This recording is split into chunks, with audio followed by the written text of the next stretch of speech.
Bismillahirrahmanirrahim. Assalamualaikum warahmatullahi wabarakatuh.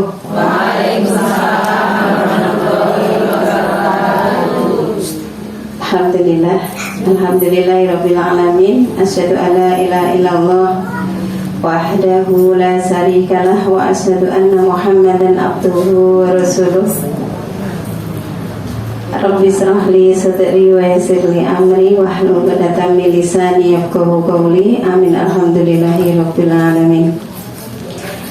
Baik, jazakumullah khair pada Ustaz Abbas atas waktunya yang diberikan, dan pada seluruh ibu-ibu sesepuh, mohon maaf saya izin di depan, dan sebenarnya nggak sopan gitu di atas, mengizinnya. Kemudian kepada seluruh jamaah kajian Ummatul Ummah pada sore hari ini, semuanya sehat Ibu yuk? Alhamdulillah. Sudah panen Bu? Sudah, alhamdulillah. Ada yang belum dipanen. Tinggal panen kan nggak harus dari sawah ya. Ada yang panen mangga, ada yang panen uang, ya. Ada yang panen cucu, Masya Allah, ya. Masya Allah. Ada yang panen mantu. Sudah selesai, ya, alhamdulillah. Puji syukur kepada Allah kita panjatkan karena pada kesempatan sore hari ini kita semuanya dipilih oleh Allah menjadi hamba-hamba yang melakukan amal soleh, terutama talabul ilmi. Dan tidak jarang yang hari ini waktu yang sama mereka melakukan kegiatan yang lain, ya, yang bahkan ada kegiatan yang tidak diridhoi Allah. Tapi kita semuanya termasuk orang-orang yang insya Allah melakukan kebaikan. Amin. Salawat dan salam kita haturkan pada uswah kita Nabiullah Muhammad sallallahu alaihi wasallam, dan juga untuk ahlul bait beliau serta para sahabat-sahabat beliau, dan tak lupa kepada semua pengikut beliau hingga yaumul kiamah nanti, dan mudah-mudahan termasuk kita semuanya ya Bu, yang insya Allah besok kita berharap mendapatkan syafaat dari beliau. Amin Allahumma amin. Baik jamaah sekalian yang dirahmati Allah, mohon maaf ini saya rada sedikit ngos-ngosan, tadi agak ngebut demi cintaku pada jenengan. Ya, tadi agak sedikit telat berangkatnya dari rumah, dan saya tadi ya mudah-mudahan ibu-ibu memaafkan. Baik ya, jemaah sekalian, kita lanjutkan Ibu kajian kita di kitab anak-anak nggak apa-apa, calon-calon ulama. Ya, jadi di kitab apa Bu? Panduan tarbiyah wanita solehah. Berarti ibu-ibu semua di hadapan saya adalah wanita solehah. Amin. Amin ya, insya Allah sudah, insya Allah ya. Dan kita pernah bahas di bulan lalu tentang ada yang ingat? Wanita solehah. Ya, jadi kemarin kita sudah bahas sampai pada bab pentingnya membersihkan jiwa, gitu ya. Mungkin ada ibu-ibu yang kemarin nggak datang. Sedikit saya ulang sedikit untuk menyambungkan saja Ibu ya. Jadi manusia itu terdiri dari dua unsur ya. Jadi unsur yang pertama yang ada pada diri kita itu kan ada unsur jasad, dan yang kedua ada unsur jiwa. Ini disebut gitu ya, jiwa dan raga. Kalau diwalik raga dan jiwa gitu ya. Itu sebenarnya gimana toh gitu ya. Jadi kita ini sebenarnya dari dua unsur yang berbeda, yaitu unsur tubuh kita itu dari unsur yang kotor. Ya, jadi ibu-ibu yang setiap hari kita kasih kaca, katanya paling cantik sedunia. Jasad kita itu sebenarnya dari unsur kotor, yaitu terbentuk dari air mani, air yang menjijikan, dibau juga nggak enak, ketempelan juga risih. Jadilah kita gitu kemayu. Padahal dari unsur yang kotor. Terus ada unsur yang suci. Apa itu? Roh. Roh itu dari sisi Allah. Manusia bisa disebut hidup karena ada roh. Lah, roh itu dari sesuatu yang suci, yaitu dari Allah. Nah, setelah roh itu dimasukkan ke dalam jasad manusia, itu Allah sebut dengan kata nafas. Ya, jadi kalau tubuh namanya jasad dari unsur kotor, kalau dari roh itu unsur suci. Lah, dimasukkan unsur suci ke dalam tubuh yang dari materi kotor menjadi nafas, gitu ya. Lah, sifat nafas kemarin kita sebutkan di surah Asy-Syam itu ya. Fa'alhamaha fujuraha wa taqwaha. Jadi karena kita dari dua materi yang satu kotor dan bersih suci, maka di dalam jiwa kita atau nafas kita itu ada dua kekuatan. Yang pertama kekuatan fujur, yaitu ingin berbuat dosa, ingin berbuat jelek, gitu ya. Tapi satu sisi lain ada juga kekuatan takwa, yaitu perbuatan yang mengajak kepada kebaikan, kembali kepada syariat Allah, itu jiwa takwa, gitu ya. Maka Allah sebutkan qad aflaha man zakkaha. Sungguh beruntung manusia yang mau membersihkan jiwanya, yang mau mendidik jiwanya, gitu ya. Waqad khaba man dassaha, dan sungguh rugi orang-orang yang mengotorinya, mengotori jiwa itu. Nah, maka intinya kalau unsur takwa kita itu lebih tinggi, berarti diri kita akan menjadi orang yang beruntung, yang baik, disebut oleh Allah orang baik, tidak hanya di sisi Allah tapi juga di sisi manusia. Tapi ada orang kok disebut jahat, jelek, gitu ya, karena jiwa fujurnya lebih kuat. Dia tidak didik jiwanya, tapi jiwanya dikuasai jiwa fujurnya, jiwa nafsunya, gitu Ibu. Ya, itu salah satunya. Jadi kenapa kita harus mensucikan jiwa, harus mendidik jiwa kita? Ya, supaya kita termasuk orang-orang yang beruntung, baik dunia maupun akhirat. Dan kemarin sudah kita bahas pentingnya mensucikan jiwa. Nah, hari ini kita lanjutkan tentang langkah-langkah memperbaiki dan mendidik jiwa kita atau diri kita. Ya, Bu. Jadi kalau kemarin motivasi pentingnya udah ada beberapa yang nyatet kemarin, nanti yang ketinggalan bisa pinjam catatan teman, gitu ya. Ya, terus kita lanjutkan. Nanti kalau saya ulang lagi nggak selesai-selesai, Bu ya. Nah, pengen cepat selesai, Bu. Ini baru seperempat, Bu. Nggak apa-apa, biar tambah lama gitu. Ya, berawal dari pengarang ini ya, beliau menyampaikan surah Al-Ankabut ayat 69. A'udzubillahi minasyaitonirrajim. Ini di sini cuma dinukil potongan ya. Walladzina jahadu fina lanahdiyannahum subulana. Ya. Walladzina jahadu fina, orang-orang yang bersungguh-sungguh mencari keridhaan kami Allah, ya.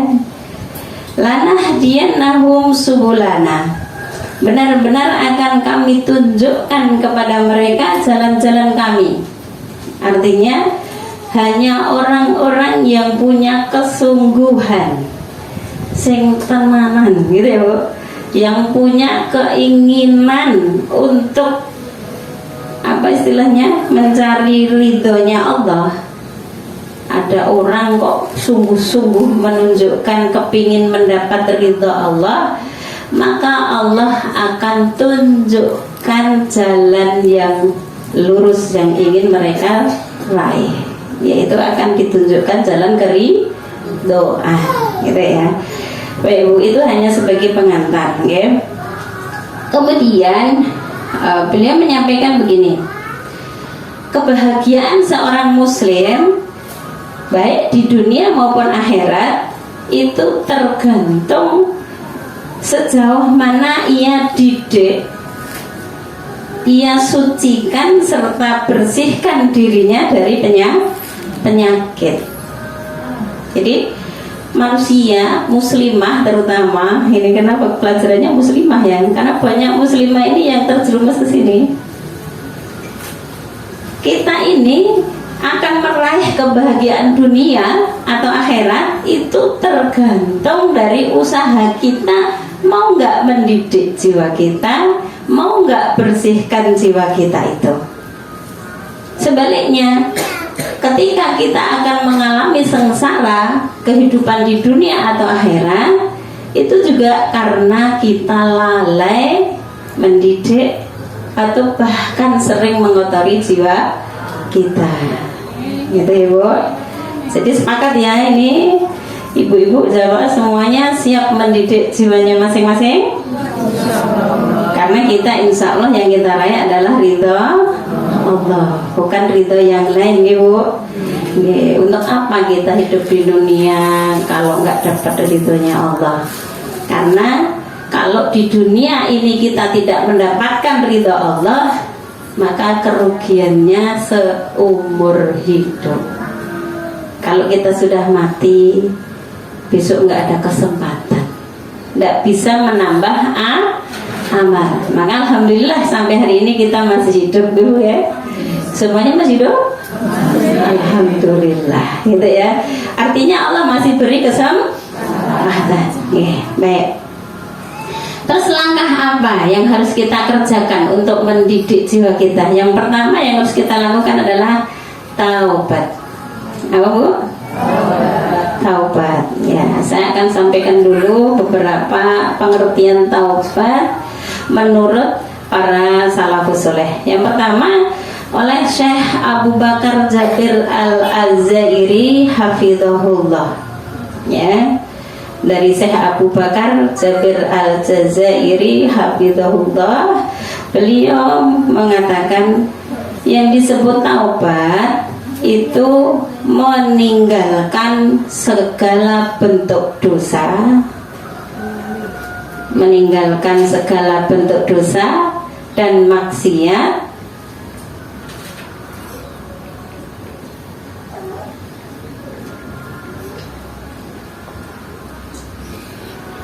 serta menyesali semua dosa yang telah lalu. Jadi yang disebut taubat menurut beliau itu meninggalkan segala bentuk dosa dan maksiat serta menyesali semua dosa yang telah lalu, sekaligus bertekad kuat untuk tidak kembali pada perbuatan dosa itu di masa mendatang.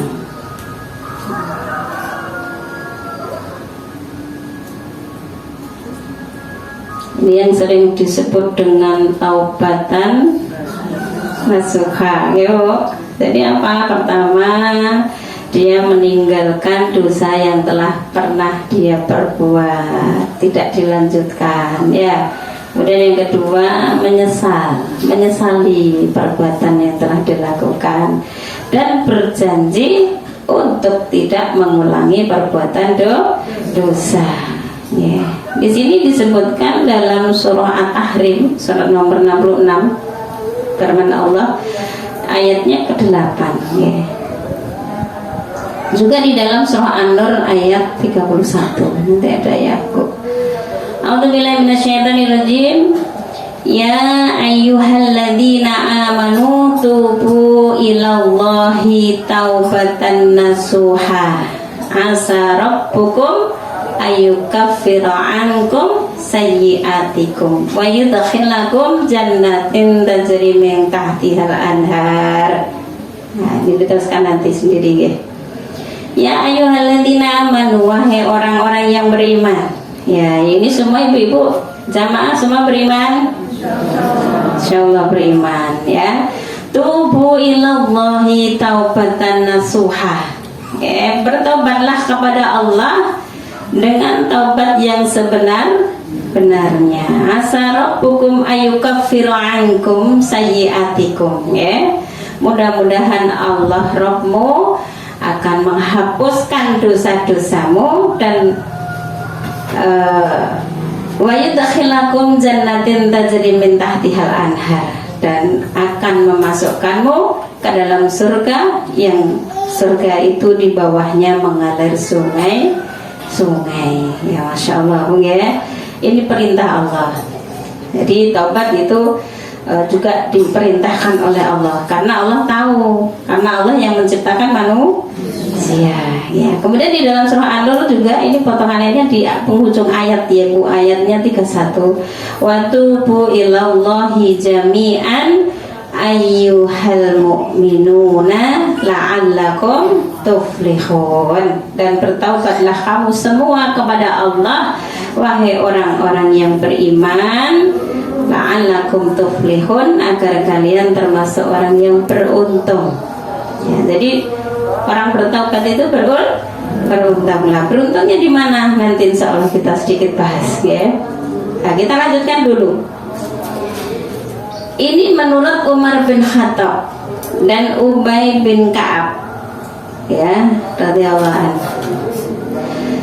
Mereka mengatakan taubat nasuha adalah bertaubat dari dosa kemudian tidak mengulanginya lagi, sebagaimana air susu tidak kembali ke dalam puting. Jadi kalau menurut Umar bin Khattab dan Ubay bin Ka'ab radhiyallahu anhuma ya, mereka mengatakan yang disebut taubat nasuha itu kayak apa? Yaitu bertobat dari dosa kemudian tidak mengulanginya lagi, seperti ibarat susu yang sudah keluar tidak akan pernah masuk lagi ke putingnya. Kerasa punting ya? Karena ibu punya susu cap nyonya kan, kalau susu cap nona kan tidak ada belum keluar di situ ya. Kemudian satu lagi untuk memantapkan lagi, kalau dari Al-Kalbi ya,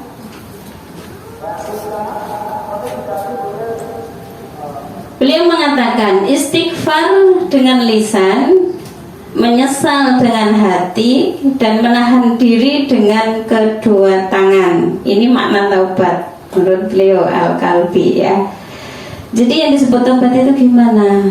Lisannya mengucapkan astagfirullah, tapi dibarengi dengan penyesalan di dalam hati. Lah kalau penyesalan dalam hati bunyinya gimana?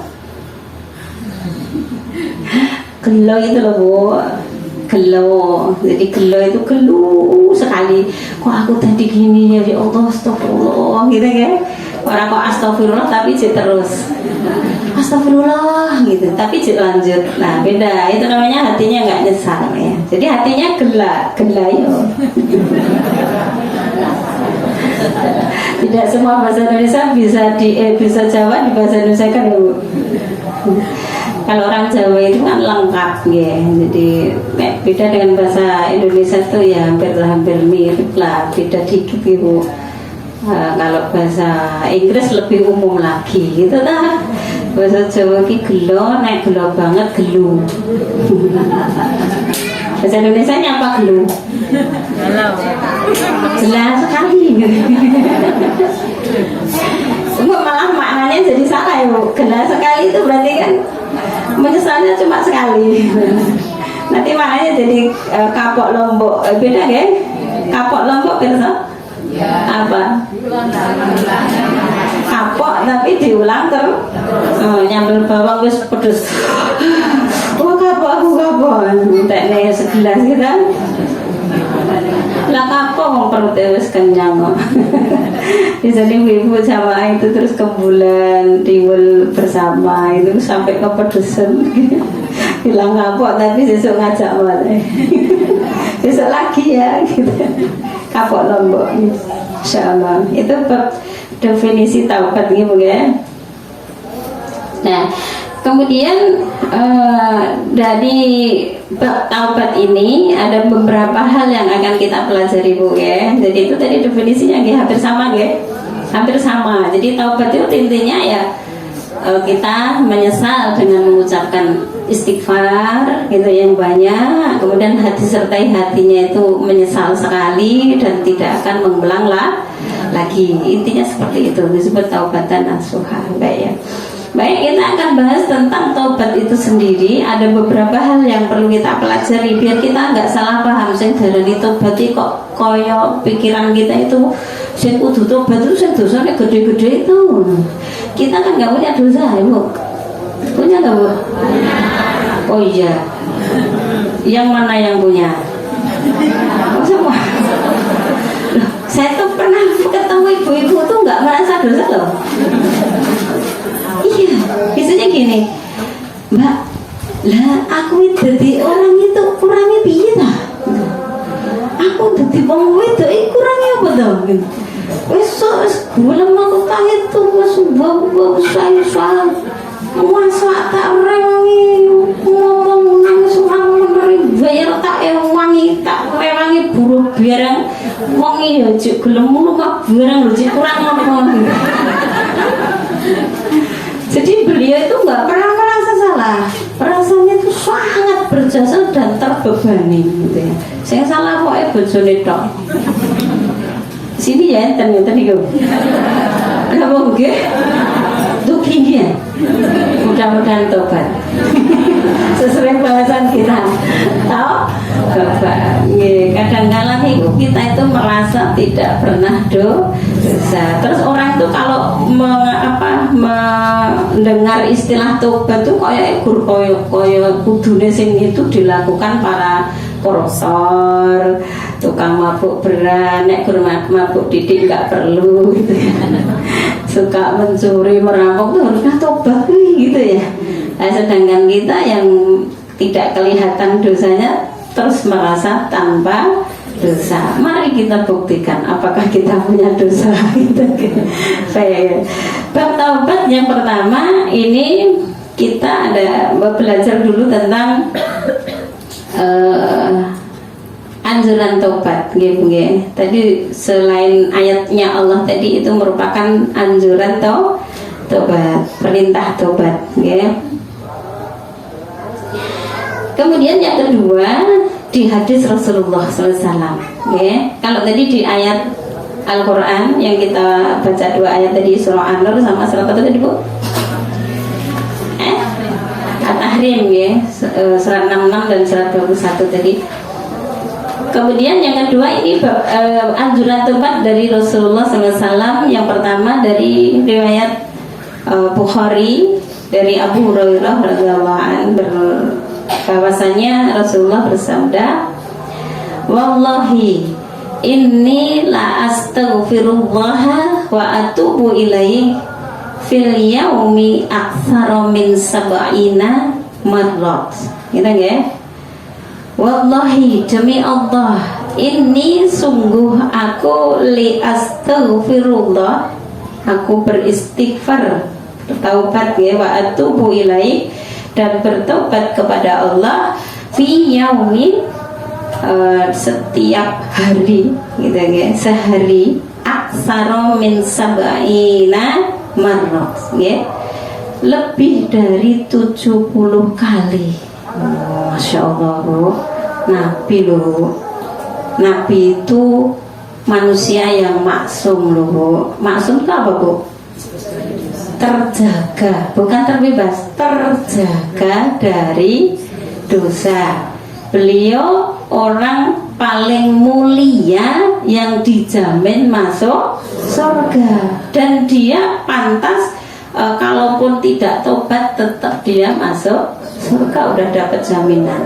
Nah itu kalau istighfar sehari itu lebih dari 70 kali.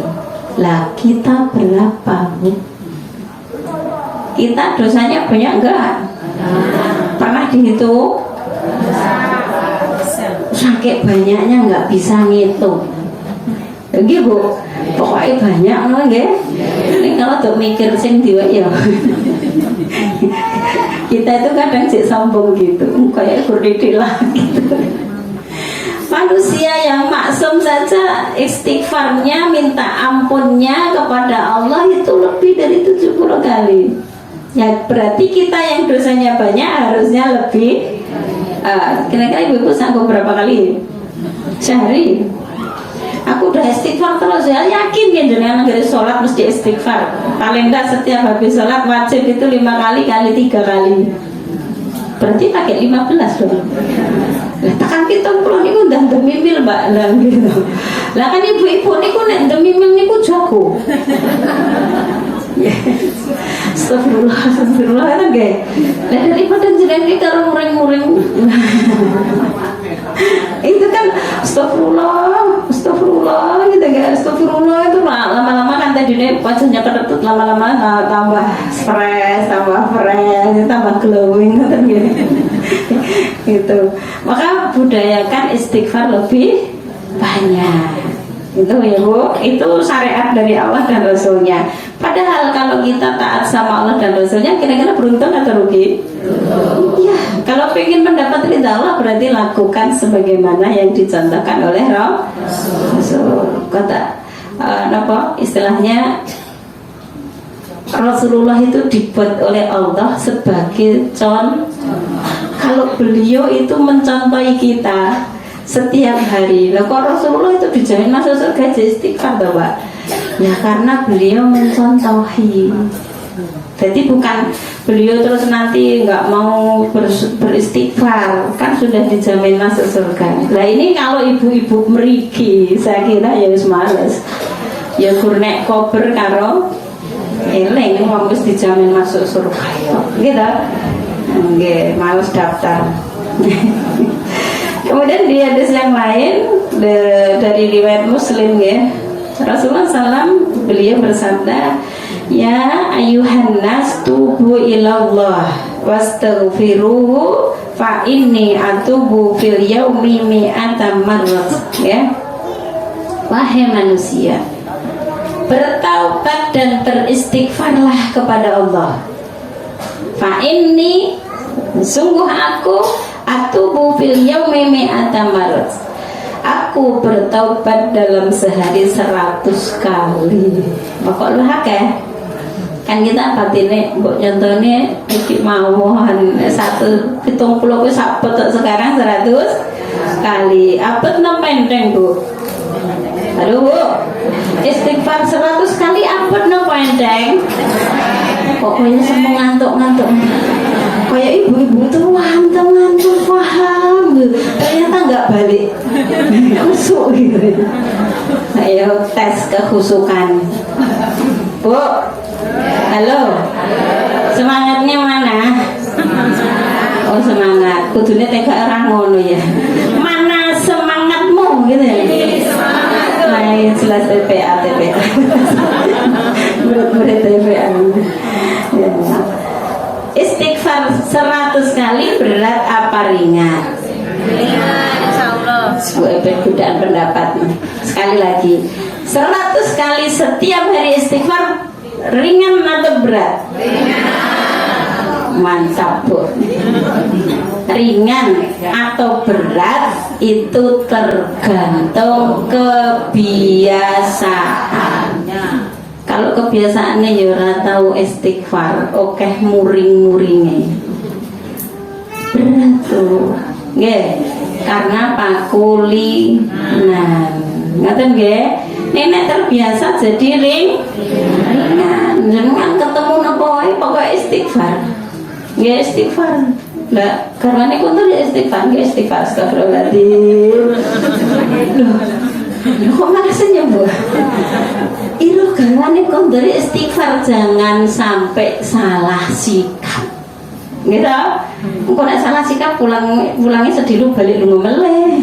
Astagfirullahaladzim, astagfirullahaladzim gitu terus sampai disapa gitu. Nyanyangi udah kuntur gitu. Nyayang apa ya? Siapa? Ini jangan sampai P ya. Kalau mau tenang niku lo ya. Niku syariatnya. Jadi kita ambil dua, Ibu. Itu anjuran bertaubat. Sekarang kita lanjutkan, Ibu. Hukum dan syarat tobat. Nah, jangan-jangan ibu-ibu rumangsa dosa itu karena belum tahu ya. Nanti kita bahas mana sih dosaku ya, insya Allah. Nah, hukum dari tobat, hukum dan syarat tobat ya. Taubat dari setiap dosa hukumnya apa Bu? Wajib. Wajib itu definisinya gimana? Harus ya, harus itu wajib itu definisinya ini aja ibu gitu cerdas semua ya. Wajib itu jika dikerjakan berpahala, jika ditinggal dan gitu wajib itu harus. Ya, jadi taubat itu hukumnya wajib meskipun dosa kecil. Ya, kalau dosa kecil itu istighfar bisa dihapuskan dosanya. Tapi kalau dosa besar ada syaratnya. Ngoten Bu. Jadi nek dosa kecil itu juga wajib tobat. Iya. Maka kita seringlah mengucap astagfirullah. Astagfirullah itu nanti ditembuskan dalam hati, itu termasuk menghilangkan, menghapuskan dosa kecil yang sudah kita lakukan. Maka setiap majelis taklim seperti ini itu kita aslinya pernah berbuat dosa, entah sengaja atau tidak. Makanya kita disuruh berdoa sama Rasulullah, subhanaka Allahumma wa bihamdika gitu ya Bu. Aku diterus kayak aku tidak tutup. Maksudnya paham ya? Nah, siapa yang membaca doa itu setelah akhir majelis, maka mereka pulang dalam keadaan diampuni semua dosanya selama dalam majelis. Mbuh dosa ngrasani ustaz, mbuh dosa ngampet batin koncone, ya itu dosa hati Bu. Nah ternyata yuk rotok-rotok paham nih, berarti merasa ada dosa sekarang. Yeah. Jadi para ulama mengatakan bertaubat dari setiap dosa hukumnya wajib. Yeah. Nah sekarang kita bagi dua Bu. Ada jika perbuatan maksiat itu dilakukan antara seorang hamba dengan Allah, maka syarat disebut dia bertobat ada 3.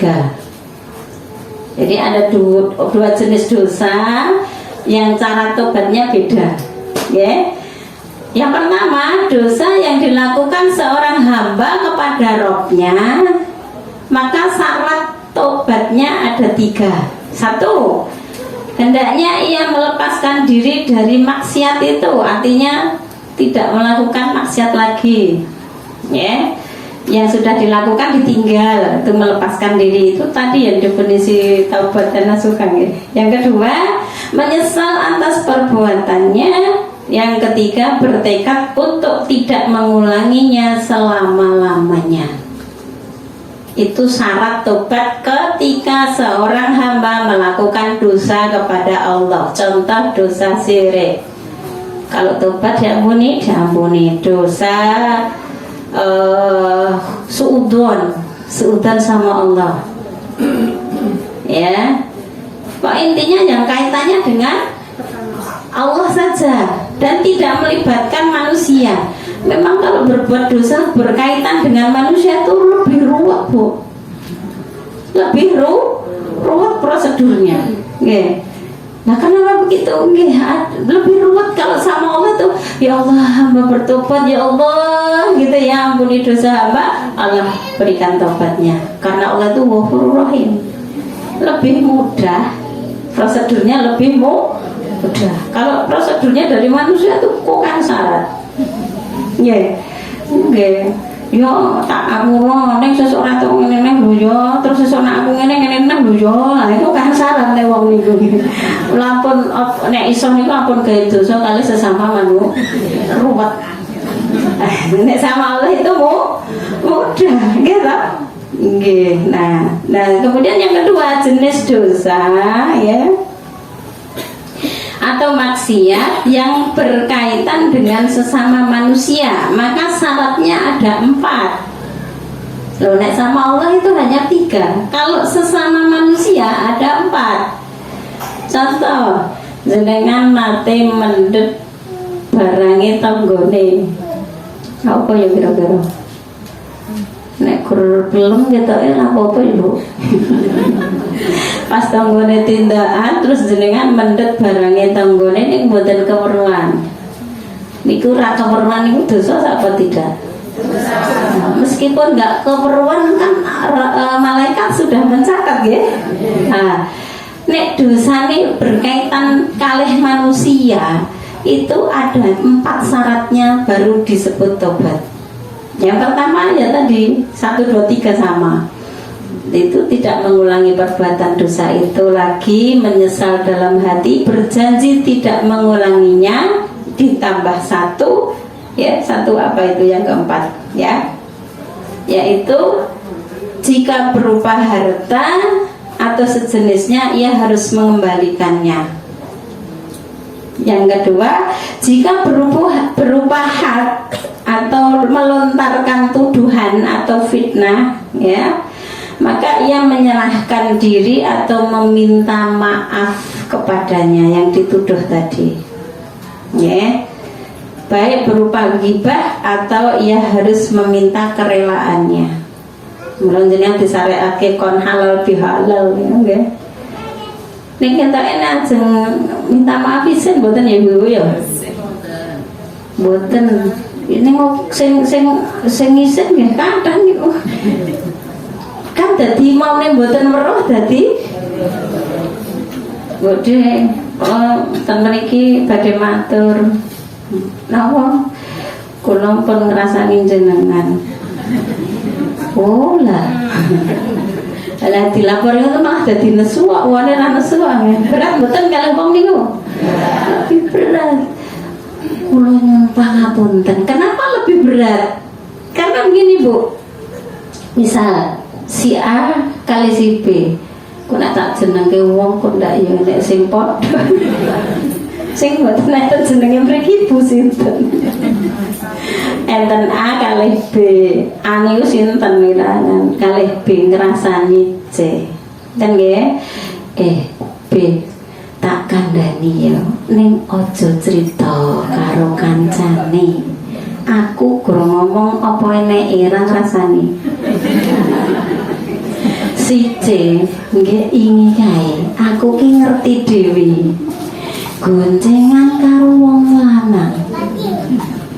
Nyangalor terus ngetan terus ketok-ketokne iku goncengan iki mesra ngono.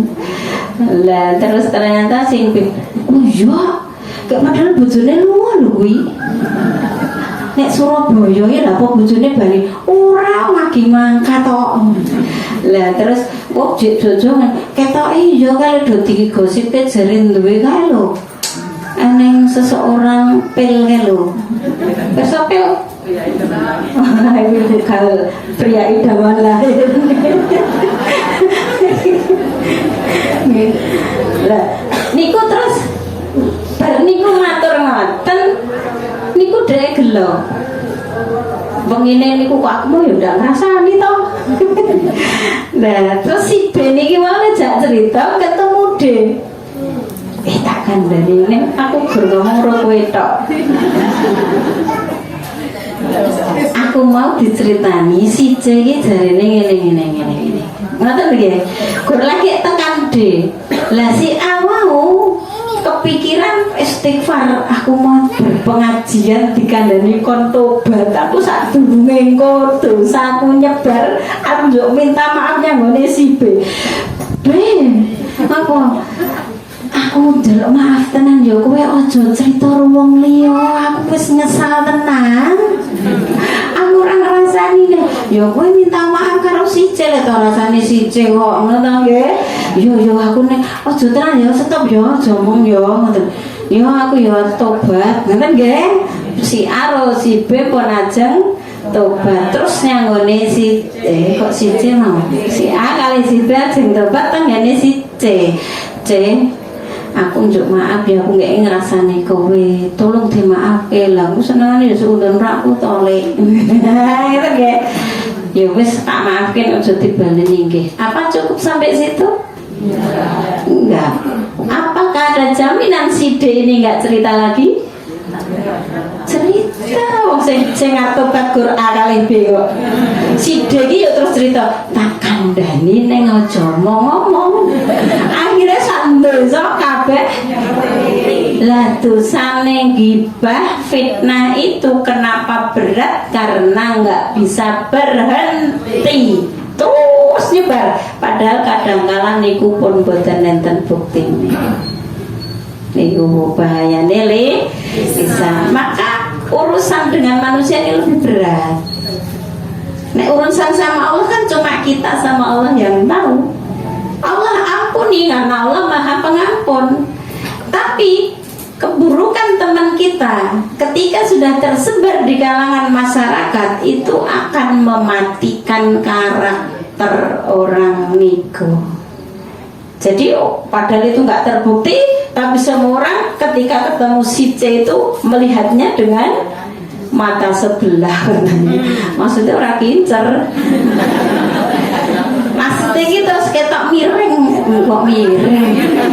Bahasanya apa le tepat nggih? Wis kaya eli ngoten nggih. Kamu kok kadang-kala tidak betul. Wong jenenge ngrasani kan gur berdasarkan kira-kira. Mboten berdasarkan fakta. Meskipun ngendikane aku gur ngandake apa eneke, tapi saya nggak ngerasani. Lebih jenenge gibah.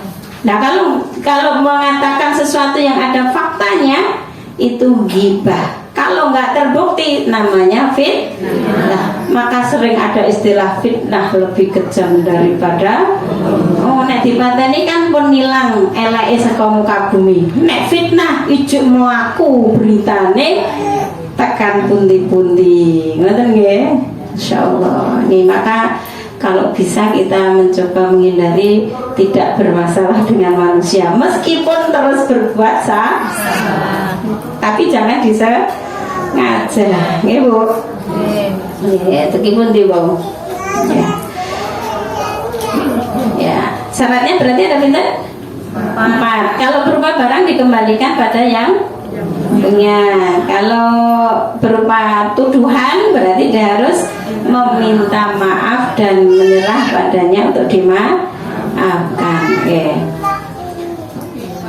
Jemaah sekalian yang dirahmati Allah, ini saya bacakan sedikit alilnya ini ya. Mudah-mudahan ini menjadi pencerahan buat kita bersama.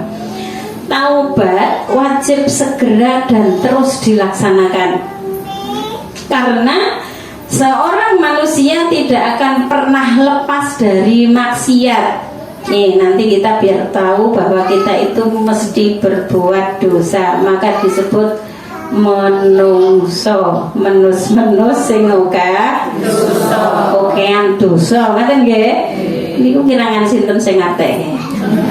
Kula gur nate mireng nggih. Nah, andai dia terlepas dari dosa anggota badan, ia tidak akan terlepas dari keinginan berbuat dosa dengan hatinya. Jika ia juga terlepas dari itu, ia tidak akan terlepas dari bisikan setan yang menghembuskan bermacam-macam pikiran dan melalaikannya dari mengingat Allah. Kalau kalau ia juga terlepas dari itu, ia tidak akan terlepas dari sikap lalai dan malas dalam mengetahui tentang Allah dan berikut sifat dan perbuatannya. Semua hal itu adalah kekurangan yang pasti terdapat pada diri setiap orang. Maka setiap hamba wajib segera dan terus melakukan taubat. Kenapa Bu alasannya kita harus terus bertobat? Satu, manusia itu peluang berbuat dosanya itu banyak sekali. Yang pertama, kalau kita sering punya peluang berbuat dosa dengan anggota badan, contoh mata anggota badan nggih. Nah, mata orang beriman hanya boleh melihat yang baik. Berapa kali setiap hari kita matanya melihat yang nggak baik? Lihat YouTube, ada wong udah rakatoan, maksiat bukan? Oh, kalau kita tidak terlepas dari anggota badan kita, kemudian kita lagi barengan sama jamaah seraniat melakukan maksiat, nggak sengaja nginjek kakinya anggota badan, lalu nyampluk tangannya, itu anggota badan kan. Kalau terlepas dari itu ada peluang lain, yaitu perbuatan hati, dan ini paling banyak. Ustadznya telat sidi buat ini lekas. Ustadz telatan, Ustadz poi. Meskipun orang diucapkan tapi batinnya kan lihat Ustadznya letak salah sidi, langsung dibully. Dalam hati. Nek bully di dalam lisan jenenge anggota badan. Ngerti nggih? Suami datang suudon. Pernah boten? Ya, kita tuh sering loh Bu, nggak pengen niat berbuat dosa, tapi hati kita tuh tiba-tiba banyak prasangka. Tetangga lewat seudon, suami datang seudon, duitnya kurang, curiga, anaknya dimarahi. Dalam hati itu susah banget untuk tidak maksiat, maka kita wajib terus bertobat setiap harinya. Kemudian kalau terlepas dari peluang berbuat dosa dari hati, kita tidak akan terlepas karena kita punya musuh namanya setan itu loh Bu. Kalau kita tahu rahasia itu nempok neng ilat kudu giatel kepengen cerita kan? Tak kandani rahasia. Anggris krungu rahasia malah lek ilat iki ditemploki setan giatel ketemu orang itu pengen lo rak ngaku tuh ya, ngaku tadi. Baik, ternyata kita itu peluang berbuat dosanya itu ya, satu diri sendiri, dua dari batin, tiga dari bisikan Nah, yang satunya apa tadi terakhir? Ya kan kita terlepas dari itu semua, kita juga ada pikiran-pikiran batin itu lagu. Nah, batin itu apa dihisap toh? Nggih dihisap Bu. Berbatin loh, dihisap. Niku dalil apa Al-Baqarah, ya ayat terakhir itu 3 itu ya. Jadi ada sesuatu yang memang Allah itu hisap batin meskipun hanya batin. Ya, maka supaya nggak dihisap banyak istighfar. Agar orang dilakukan nanti istighfar, insya Allah dihapuskan. Insya Allah ya. Itu baru taubat nomor 2. Ustadz Abbas sudah naik, berarti waktunya habis ya. Mohon maaf ya, lanjutkan insya Allah kita lanjutkan. Mudah-mudahan bisa kita pahami. Yang terpenting langkah pertama kita supaya hati kita bisa terdidik dan beruntung, yang pertama harus rajin bertaubat.